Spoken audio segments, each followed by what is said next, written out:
Assalamualaikum warahmatullahi wabarakatuh.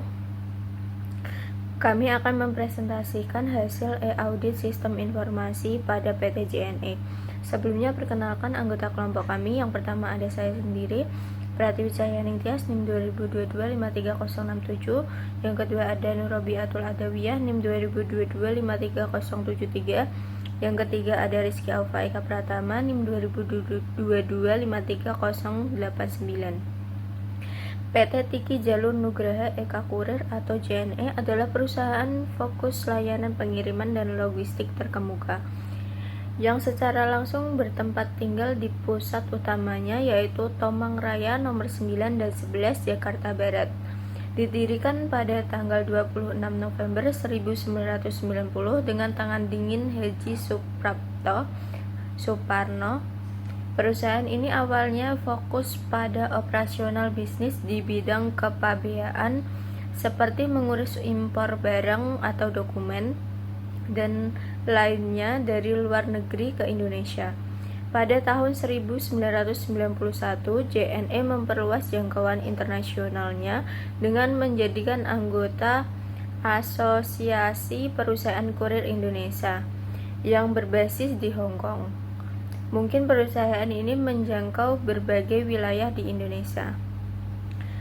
Di sini ada 5 divisi yang kami ambil. Yang pertama divisi marketing, yang kedua divisi informasi teknologi, yang ketiga ada divisi sumber daya manusia, yang keempat ada divisi keuangan, dan yang terakhir ada divisi operasional. Untuk materi selanjutnya akan dijelaskan oleh teman saya. Selanjutnya yaitu divisi PT JNE. Yang pertama, divisi marketing. Pemasaran merupakan suatu kegiatan yang berkaitan dengan praktek-praktek dalam dunia usaha yang dilakukan untuk mengarahkan aliran barang dan jasa yang telah dihasilkan perusahaan kepada konsumen yang ada. Aspek distribusi ini tidak bergerak dalam koridor makna pendistribusian barang, namun aspek distribusi yang ada lebih menekankan pada penyebaran informasi mengenai barang dan jasa yang telah diproduksi oleh perusahaan kepada konsumen. Selanjutnya, divisi informasi teknologi bertanggung jawab atas infrastruktur, jaringan, sirkuit, dan semua peralatan lain yang diperlukan agar sistem TI dapat berfungsi. Divisi TI juga mengelola fungsionalitas, yaitu pembuatan dan pemeliharaan aplikasi operasional, mengembangkan aplikasi selalu update, memenuhi kebutuhan yang digunakan atau yang diperlukan untuk kelancaran operasional perusahaan. Kemudian divisi sumber daya manusia.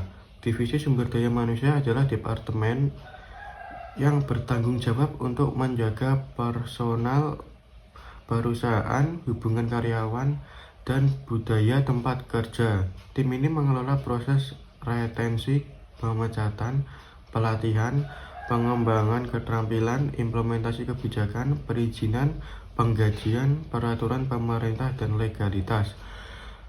Yang keempat, divisi keuangan. Keuangan juga dapat didefinisikan sebagai manajemen keuangan, yaitu segala kegiatan perusahaan yang menggunakan serta mengelola keuangan perusahaan untuk mencapai tujuan utama untuk perusahaan.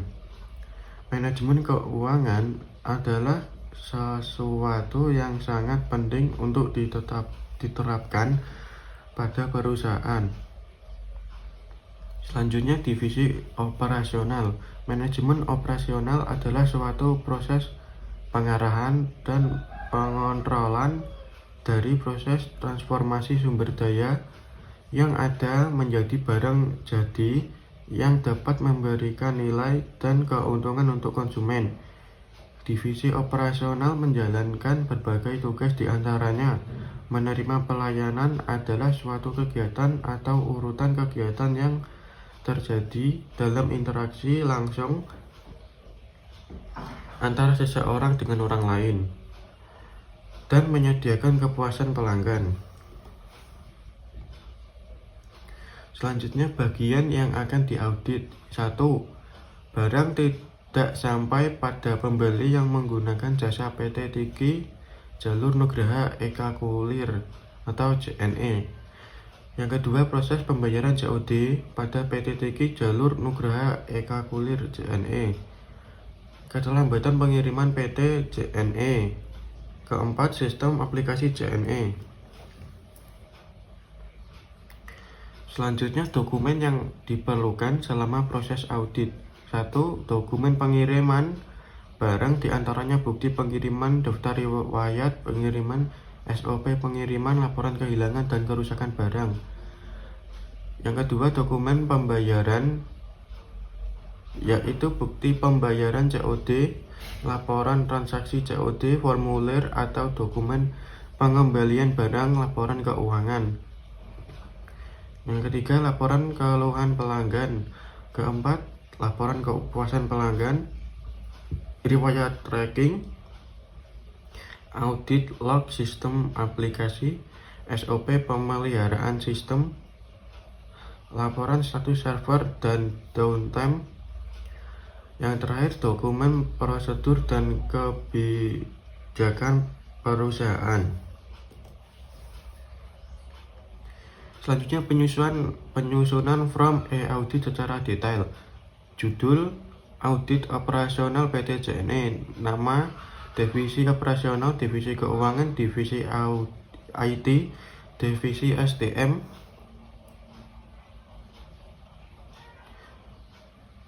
tanggal audit, lokasi auditor, tujuan audit. 1. Memastikan kepatuhan terhadap standar operasional, prosedur atau SOP dalam proses pengiriman barang. Mengevaluasi integrasi antara sistem pelacakan pengiriman dan sistem keuangan. 3. Mengidentifikasi penyebab keterlambatan, termasuk rute pengiriman, manajemen waktu, atau kendala logistik lainnya. Selanjutnya akan dijelaskan oleh teman saya. Adapun kuesioner parameter audit. Yang pertama, apakah ada prosedur penerimaan barang sesuai prosedur? Jika iya, lampirkan dokumen. Di sini ada pilihan ada atau tidak. Jika ada, kita centang.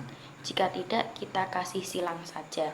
Yang kedua, apakah semua pengiriman menggunakan dokumen pendukung sesuai standar? Jika ada, kita centang. Jika tidak, kita silang. Yang ketiga, apakah pengemasan barang telah memenuhi standar keselamatan? Jika ada, kita centang. Jika tidak, kita silang. Selanjutnya, apakah sistem pelacakan pengiriman telah terintegrasi dengan sistem keuangan? Jika ada, kita centang. Jika tidak, kita silang. Selanjutnya, apakah terdapat ketidaksesuaian antara data sistem pelacakan dan laporan keuangan? Jika ada, kita centang. Jika tidak, kita silang. Apakah terjadi keterlambatan pengiriman selama periode audit? Jika ada, kita centang. Jika tidak ada, kita silang. Selanjutnya, form temuan audit. Yang pertama, proses pengiriman barang belum sepenuhnya sesuai dengan SOP. Kategori kepatuhan SOP, kondisi data tidak sesuai, kelalaian kurir, pengiriman tidak sesuai SOP, sehingga terdapat kegagalan pengiriman. Standar, paket datang sesuai estimasi yang ditentukan. Rekomendasi, pastikan SOP diterapkan secara konsisten di seluruh cabang. Yang kedua, laporan pembayaran COD mengalami pengembalian barang dan data yang tidak sesuai. Untuk kategorinya, efektivitas sistem pembayaran COD, kondisi data pelanggan tidak lengkap dan laporan keuangan tidak terintegrasi dengan benar sehingga adanya pengembalian barang dan laporan keuangan yang tidak sesuai. Standarnya, data keuangan sesuai dan paket barang terkirim sesuai data. Rekomendasinya, pastikan sistem pelacakan pengiriman terintegrasi dengan sistem keuangan untuk mengurangi ketidaksesuaian data. Yang ketiga, terdapat keterlambatan pengiriman sebesar 34% pada beberapa wilayah disebabkan oleh kurangnya koordinasi logistik. Kategorinya ketepatan dan kecepatan pengiriman. Kondisinya kinerja tim dan staf tidak sesuai SOP, rute jalan yang dipilih sering terjadi gangguan sehingga barang tidak sampai dengan estimasi waktu yang ditentukan. Rekomendasinya, tingkatkan pelatihan bagi staf logistik untuk mengurangi keterlambatan pengiriman dan optimalkan rute pengiriman menggunakan perangkat lunak perancangan logistik. Selanjutnya ada komponen-komponen penilaian di dalam form e-audit. Yang pertama ada informasi umum mencangkup judul audit, divisi, tanggal audit, lokasi audit, nama auditor, nama audit, serta tujuan audit. Parameter penilaian mencangkup kesesuaian prosedur dengan kuesioner yang disiapkan. Apakah proses dilakukan sesuai dengan SOP? Penilaian dilakukan dengan skala misalnya 1-5 atau keterangan sesuai atau tidak sesuai. Dokumentasi. Untuk temuan audit mencangkup efektivitas proses yaitu dengan mengetahui sudah tercapainya tujuan, risiko dengan ditemukan identifikasi risiko selama audit, tindakan mitigasi terhadap temuan risiko sebelumnya. Serta yang terakhir ada validasi atau pengesahan mencangkup tanda tangan audit, tanda tangan supervisor atau manajer jika diperlukan. Selanjutnya adalah tampilan dari website audit perusahaan JNE. Ini adalah tampilan menu login jika sudah memiliki akun. Kalau belum memiliki akun bisa klik daftar. Masukkan nama, alamat email, password, dan pilih role. Kalau sudah memiliki akun bisa langsung masuk. Untuk alamat email pakai user@email.com, passwordnya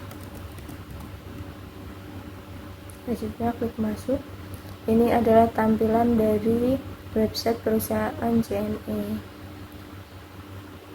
Untuk website dari audit perusahaan JNE ada 5 divisi.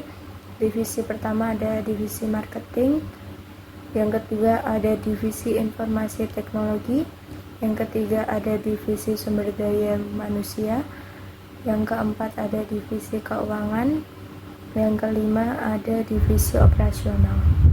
Untuk tampilan websitenya, kita bisa memasukkan dokumen ke dalam audit perusahaan JNE. Untuk elemen ini kita masukkan judul dokumen, selanjutnya pilih dokumen yang akan diaudit, selanjutnya klik simpan. Untuk contoh divisi keuangan, kita bisa masukkan judul dokumen seperti misalnya laporan keuangan pada tahun 2023. Selanjutnya kita masukkan dokumennya, klik simpan. Untuk menu selanjutnya sama, bisa masukkan dokumen dari divisi operasional, ada divisi sumber daya manusia, juga bisa memasukkan dokumen dari divisi sumber daya manusia, akan tersimpan di sini. Kalau sudah, kita bisa klik logout. Untuk database-nya ada di sini, database. Ini data-data yang tersimpan pada menu database. Selanjutnya, akhir dari sistem merupakan rekomendasi dari proses audit. Hasil audit memberikan evaluasi mengenai kondisi kesehatan suatu perusahaan yang disampaikan dalam laporan audit. Berdasarkan audit pada PT JNE, maka menyesuaikan dengan audit yang ada dengan belum tercapainya tujuan dari divisi marketing. maka disesuaikan lagi prosedur untuk mengembangkan penjualan serta perusahaan dapat berjalan sesuai dengan SOP yang ada. Pastikan SOP diterapkan secara konsisten di seluruh cabang.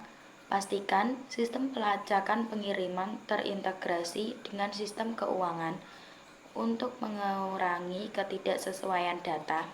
Tingkatkan pelatihan bagi staf logistik untuk mengurangi keterlambatan pengiriman dan optimalkan rute pengiriman menggunakan perangkat lunak perencanaan logistik. Sekian penjelasan dari presentasi kami, kurang lebihnya kami mohon maaf. Wassalamualaikum warahmatullahi wabarakatuh.